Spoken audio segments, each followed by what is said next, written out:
Hello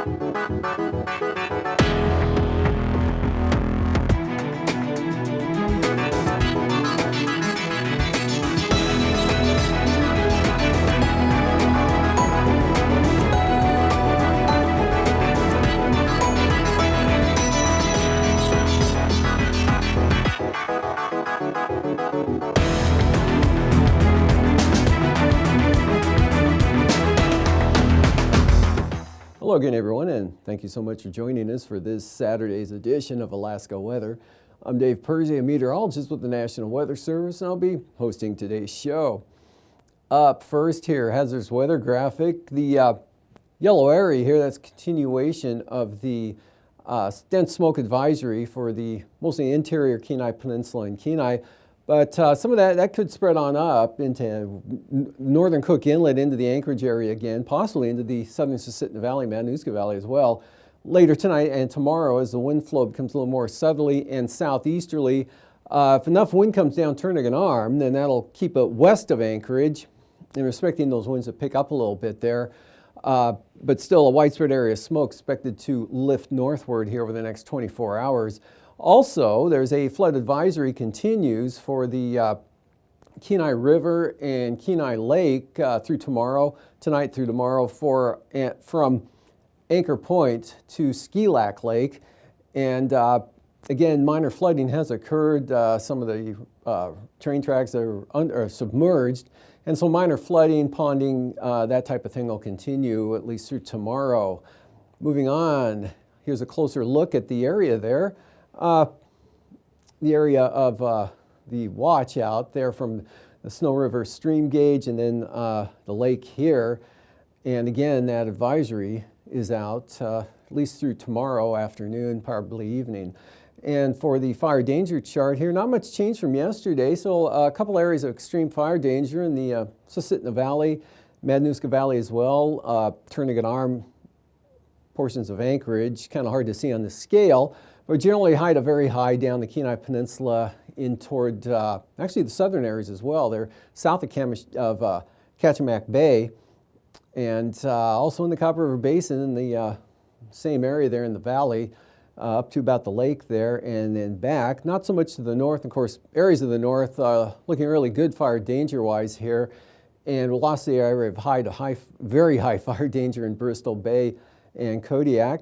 And the Panhandle looking good as well. Of course, they had the rainfall today with a 1/4 inch falling at Yakutat. On the satellite imagery here, you can see the clouds associated with the precipitation that was falling from actually about Dixon Entrance all the way up to Lincoln Glacier Bay to Skagway. And as I mentioned, back to Yakutat, lighter amounts, this 1 to 300ths in some areas down over the southern Panhandle. While by contrast, Petersburg and Juneau both picked up 1/3 of an inch of rain during the 12-hour period today. And then that also slipped on up into the eastern part of the Copper River Basin, where Chisana had 1/2 inch of precipitation. So some pretty good rainfall in this batch of the clouds there, but you get north of the Alaska Range and upper Tanana Valley here, 40 mile country, anywhere from just 1 to 400ths of an inch. That's about it. Dry and variably cloudy here as you move west. Looks like a lot of clouds down into the Kuskokwim Valley. A lot of sun, though, over Bristol Bay, Alaska Peninsula, Kodiak Island here. Also the lower Yukon River Valley area. And clouds moving from west to east there along the Arctic coast. Got a pretty good system again going by. They had 50-mile-an-hour wind gusts today over the eastern Beaufort Sea coast there at Camden Bay and Kaktovik, while Dead Horse had gusts to about 35 miles an hour or so, and then dropping back a little bit. Precipitation, not a lot. Heaviest here on the east side. Sagwan and Kaktovik had about 1/10 to 1200ths of an inch, and then back to the west here, lighter amounts, just a few hundredths, anywhere from 1 to 500ths. And the trailing edge brought 1/100th of an inch precipitation to Cape Lisburne. And some clouds into the Bering Strait, along with some drizzle and fog, kind of a usual condition there for Tin City. And out west, not a lot going on. Got a thing here over the southeast Bering Sea, and some clouds there by the Pribilofs. There are a few showers, 300ths of an inch worth to St. Paul earlier today. Those have since ended. And upper level system really responsible for this. That's going to be slowly dropping southeastward, so the slight threat of precipitation will go along with it there for the Alaska Peninsula. They had a little bit of measurable precipitation, only 1 to 300ths on Alaska and Cold Bay. Nothing going on out over the Aleutians except for some clouds. And on the chart today, here's that weakening front holding together better over here in the eastern areas, again with those 50-mile-an-hour wind gusts I had earlier. It was already starting to come down, and that front trailing back towards across the Brooks Range there into the Cape Lisburne Point Hope area. A little bit of moisture down into the Bering Strait. Otherwise, high pressure very close to Shemya there. Flow coming over the top, a couple of weak troughs here kind of meandering around the perimeter of the high. Really not strong. They tend to maybe increase the shower activity a little bit, but whatever does fall is light. A couple of these here could lose any one. They're hard to define, really. And then a trough here, mostly kind of a thermal trough, and you got northwest winds, west-northwest flow behind it, so it's going to keep it clear over Kodiak Island. A few isolated showers this afternoon. Eastern Alaska range, I mentioned the precipitation in the eastern Copper River Basin. And precipitation slowly ending here over the southeast coast tonight. Still another weak trough coming in, but the overall trend will be less lighter amounts as well as starting to shut off, but it won't end altogether. It'll be really slow to end. Dry over the interior, dense smoke advisory Kenai Peninsula. Up along the Arctic coast, still that frontal boundary there, kind of a reinforcing shock coming in, so I just made it solid there instead of the broken up one. Again, it'll be the same pattern though, except winds will come down. Small craft advisories for the coastal areas tonight, so it'll still be breezy, but you probably won't see the 50-mile-an-hour wind gusts you had today, and maybe another 1/10 of an inch of precipitation. Lighter amounts back to the west, and all of that will be north of the Brooks Range. Here over the interior, as I mentioned, is dry, and the high pressure controls the southwest Bering Sea and the central and western Aleutians, and kind of a parade of weak disturbances coming around the periphery of that. And it looks like it'll spread some moisture into St. Lawrence Island, light, mostly the IFR type drizzle fog stuff. And another weak disturbance brings a chance of showers in the Alaska Peninsula. And for tomorrow, got a weak low here now near Kodiak Island. Maybe some clouds. I don't think you'll see any precipitation. Maybe a risk of a shower, but nothing widespread with that. And the smoke continues here for the Cook Inlet Kenai Peninsula area. And again, that'll be farther north, spreading northward over later tonight and into tomorrow. Also, some moisture will increase the clouds over Prince William Sound, actually bring a chance of showers in the afternoon to the Prince William Sound area, especially toward Portage. And chance of precipitation up here along the Arctic boundary with that weak frontal system holding up there, pretty much stationary with a wind flow from west to east. High pressure actually looks like it's building a little out here over the Bering Sea, the western Bering there, ridging up into the Russian Far East. Not much change, maybe areas of light drizzle, fog, that sort of thing. And the southeast coast still looks damp, but also some clearing should start showing up, especially, say, from Sitka down to Prince of Wales Island. And for Monday, system develops, moves a front into the area there for occasional rain, clouds the entire day, maybe a little breezy there, especially on the north coast here, a little bit tighter gradient, but the low not all that strong. 1,009 millibars, chance of showers, again, western Prince William Sound into Turnagain, maybe the Chugach Mountains. That's about it. Also up here along the eastern Alaska range. Partly to mostly sunny for the Copper River Basin. South central Alaska as well, Susitna Valley. Good sunshine here from the upper Yukon Valley into the central interior. Southward to even Kodiak Island, once again, continuing northwest flow. Just a risk of a shower developing over the Aleutian Range. And out west here, still on the east side of this ridge, which has now shifted eastward here. Showers possible, drizzle mostly along the coast. Next system pushes rain into the western Aleutians. Warm front precipitation along the north slope and Arctic coast. Lows for tonight, lower to mid-30s here in the eastern interior, near 40 on the Arctic coast, mid-40s the southwest part of the state, and the Panhandle near 50, maybe upper 40s, 50 to 55 for the Alaska Peninsula, mid-40s for the Aleutians. Highs tomorrow, 60, 65 central eastern interior. Same thing here for the Susitna Valley, maybe could push 70 again, like, let's see, Thunderbird Falls was 74 this afternoon, Big Lake 73, the two warm spots in the state. Could see that again tomorrow maybe, depending on how much smoke and clouds roll in. Mid-60s Bristol Bay, near 60 for the Panhandle. Lows the following morning, 39 for much of the Arctic coast there. Lower 40s eastern interior, 45 to 52 southern Alaska, followed by your highs for Monday afternoon.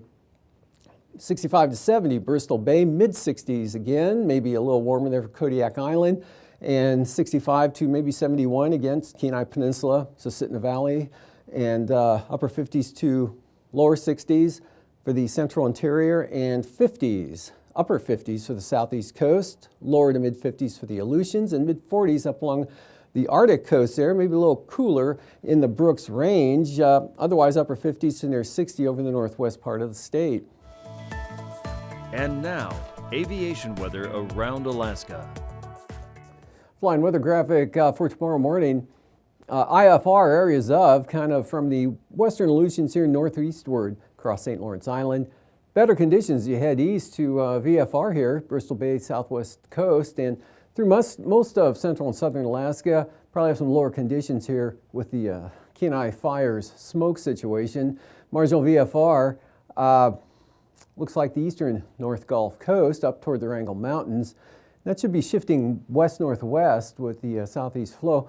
An IFR here over most of the Panhandle, but the exception being Lynn Canal Glacier Bay. And for the afternoon, marginal VFR here for the southeast coast, IFR along the coast of Prince of Wales Island, and marginal VFR here right up into Prince William Sound and probably getting across Portage Passage into eastern Turnagain Arm and up into the coast range there. IFR along the Arctic coast and mostly the western North Slope, western Brooks Range area, and from the Bering Strait, close to Nome, southwestward across the Bering there, but improving here along the Aleutians, so mostly VFR and maybe even some, marginal VFR and possibly some VFR here for the Alaska Peninsula, more likely Bristol Bay to the Shelikof Strait area. And then for Monday morning, IFR, again, mostly covering the Bering Sea and to a lesser extent the Aleutians, northeastward through the Strait, along the Brooks Range North Slope, marginal VFR eastern Beauvoir Sea coast, just a narrow area of VFR now from the north of the Alaska Range, upper Yukon Valley, 40-mile country along Tanana Valley, southward to Bristol Bay, Kodiak Island, still mostly VFR.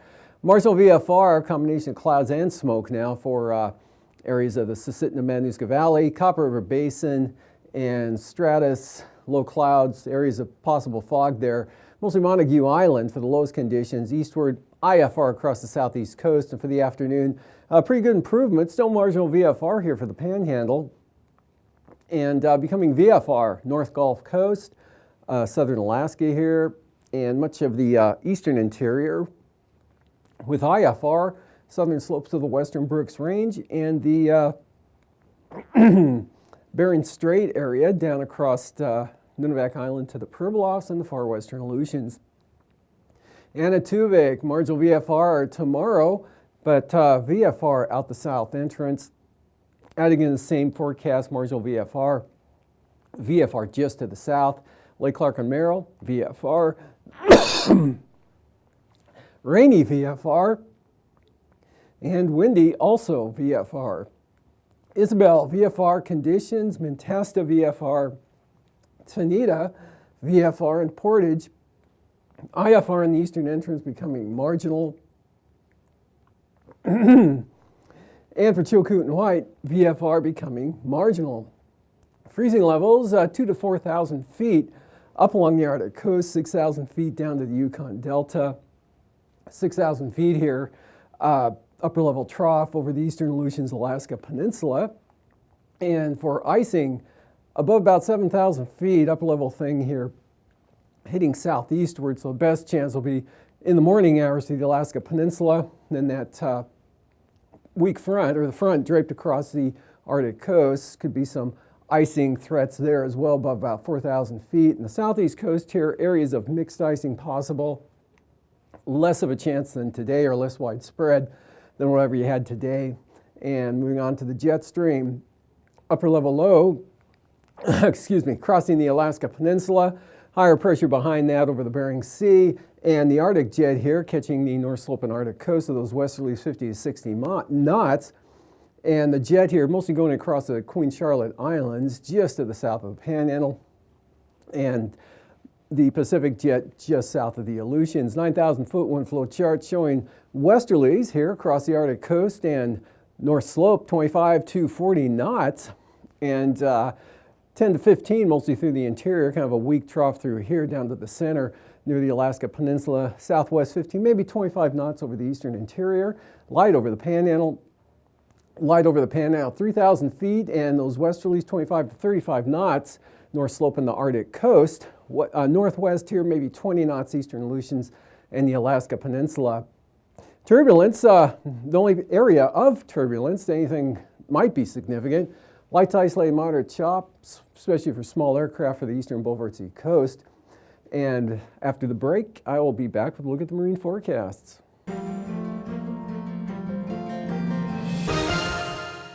Thanks for joining us for another edition of Alaska Weather Facts. I'm meteorologist Dave Snider, joined again by Eric Stevens from the GINA, or Geographic Information Network of Alaska at the University of Alaska Fairbanks. Thanks for joining us again, Eric. Glad to be here. Thanks. We are talking about satellites today, and what are satellites? And the easy way to talk about that would be to introduce our friend the globe here, which is a round spheroid type shape. We haven't been on a flat Earth as far as history is known for several hundred years now, and because of that we also know that we are orbiting around other objects in space, and that objects are orbiting around the Earth as well. We call all those things satellites in some form or fashion, right, Eric? Right. Well, this leads to the discussion of Johannes Kepler's research 400 years ago. Did some of the early work and founded the 3 laws of planetary motion, which are important to planets and also to weather satellites. Okay. Kepler's first law talks about how the orbit of an object around another object is an ellipse, not necessarily a circle. Kind of a flattened circle? Yeah, depending on how flat squished it could be. Okay. For our purposes, we'll just say they're mostly circular. Okay. The second law is most important for us, though, and that is the closer an object is to the thing it's orbiting, the faster it goes. So in the solar system, the planet Mercury is the closest planet to the sun.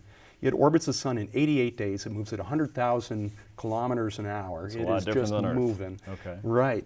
And further out from the Earth is Jupiter, and it moves at only 1/4 the speed of Mercury, and it has to go further, so it takes 12 of our years for Jupiter to make one lap.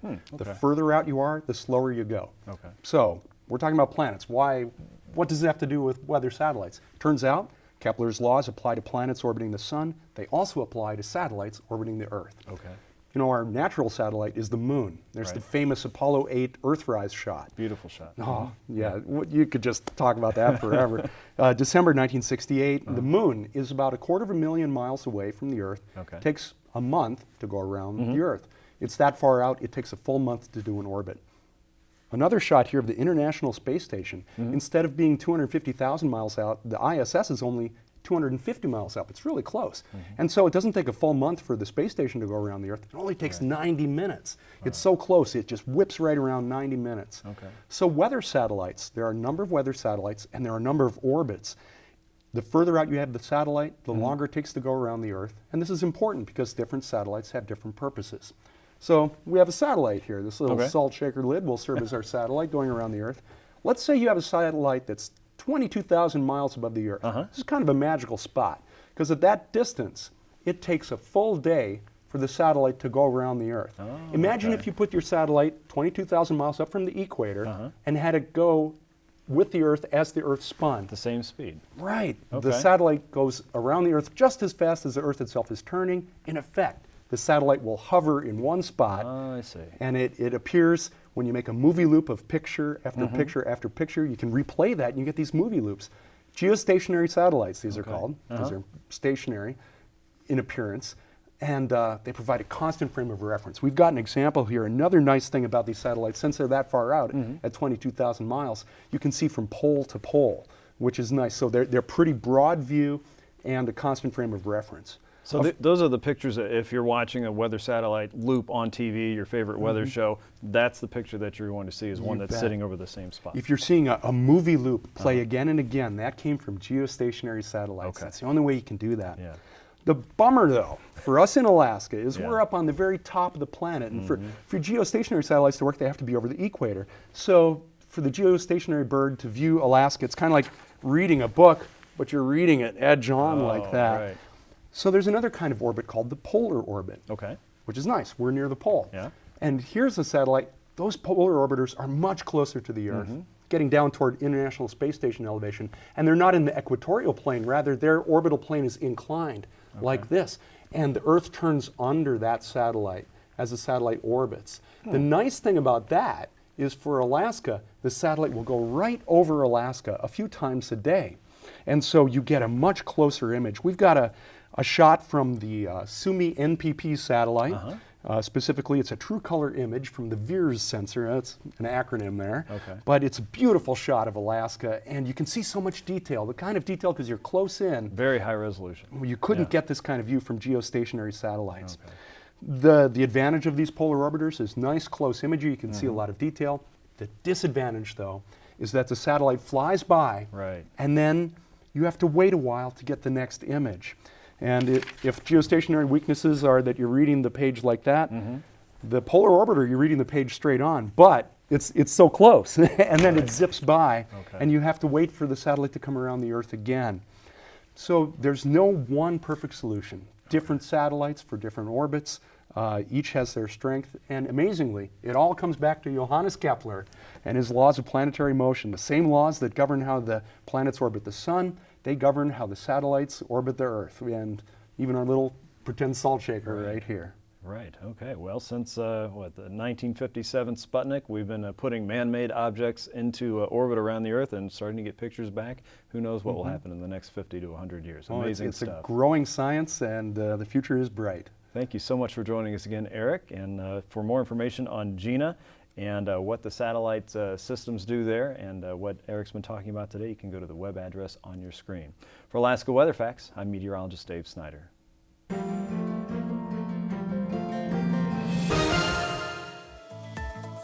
And now, marine weather around Alaska. Welcome back. Today's sea ice analysis, not much different from yesterday. Continuing to kind of thaw and melt and break up here, but way to the north here and extending eastwards. Not a lot of change over the next few days expected. No big changes. The main ice field is just way up here to the north. Just will kind of oscillate with the wind and current directions. Coastal water forecast, southwest 10 to 15 on the south coast and south to southwest at just 10 knots on the north coast. Seas running 6 to 8 feet. South 20, Lynn Canal, Glacier Bay area, seas 4 feet. And for Stevens Passage, southeast winds at 15, south 15 for Clarence Strait. Taking a look at the Monday outlook, gales coming in with that next storm plowing into the coastline, south to southeast, 35 knots on the south coast. East-southeast at about 30 to 35 knots on the north side there. It sees 10 feet, generally the entire stretch of the coastline. Also gale warnings for Clarence Strait in the afternoon there. Southeast coming up to 35, seas building to 7 feet. Southeast 30, 6-foot seas. Stevens Passage and Lynn Canal swinging around to the north there, losing the southerly wind due to the pressure falls here to the south. And for Cook Inlet, southerlies 15 to 20 tomorrow, seas 3 to 5 feet. West 15, Kamishak Bay. Barren Island, southeast 15, southeast 10 to 15 for the North Gulf Coast. And seas running at about 4 feet. Prince William Sound, light easterlies at 10 knots with 2-foot seas. And then for Monday, Prince William Sound, north 15 with 3-foot seas. Small craft advisories for the North Gulf Coast. 25-knot winds east from the east on the for the eastern zones and northeast here to the west. Barren Islands, northerly winds at 25, seas 6 feet. Cook Inlet, Kamishak Bay, north winds 10 knots, seas 2 feet. And Alaska Peninsula for Sunday, northwest 15 knots, seas 4 to 5 feet. West 15 there for Bristol Bay. And up towards Sitkinak from Castle Cape, west at 10. Same thing for Shelikof Strait. Light northwest breeze on the east side of Kodiak at 10 knots with 4-foot seas. Those will increase a little bit here on Monday, up to 20 knots with 6-foot seas there for the east side of Kodiak, all the way down to Castle Cape. Shelikof Strait, northwest at 10, northwest 15, Alaska Peninsula, 5-foot seas, and Bristol Bay, northwest at 20 with seas running 4 feet. And for the Fox Islands, tomorrow, Unalaska Island, northwest 15 to 20, seas 5 feet. Unmak Island, northwest 15, AKwx, northwest at 10, staying laid down there with 4-foot seas out to the west. And then becoming south there, that'll be west of Kiska, specifically for Shimei and Attu Islands.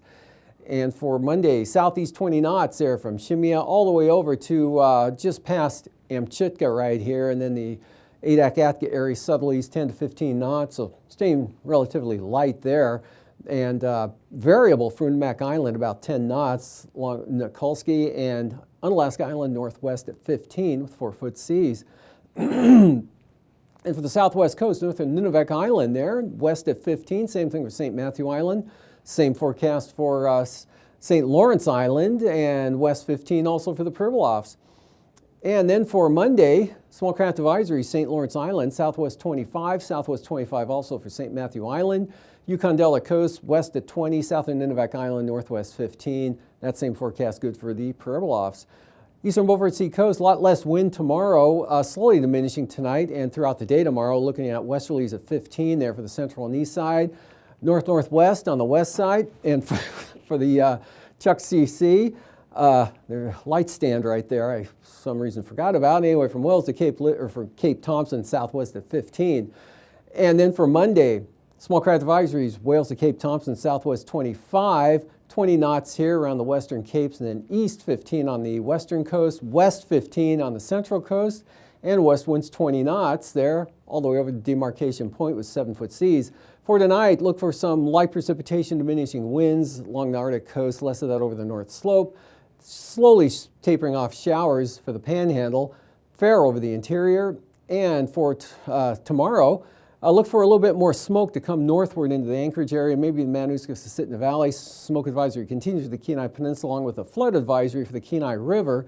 Look for a little more clearing for the panhandle, but there'll still be there's some showers around, mostly cloudy skies. And for Monday, that next storm with the gale force winds and an increase in the rain, and especially in the afternoon. Sunshine central interior, damp up over the north slope and western Arctic coast.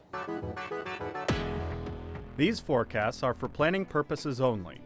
Call 1-800-WX-BRIEF for a formal pre-flight briefing. Always file a flight plan before you go flying. The U.S. Coast Guard Auxiliary urges you to leave a float plan with a friend or the harbor master before you go boating.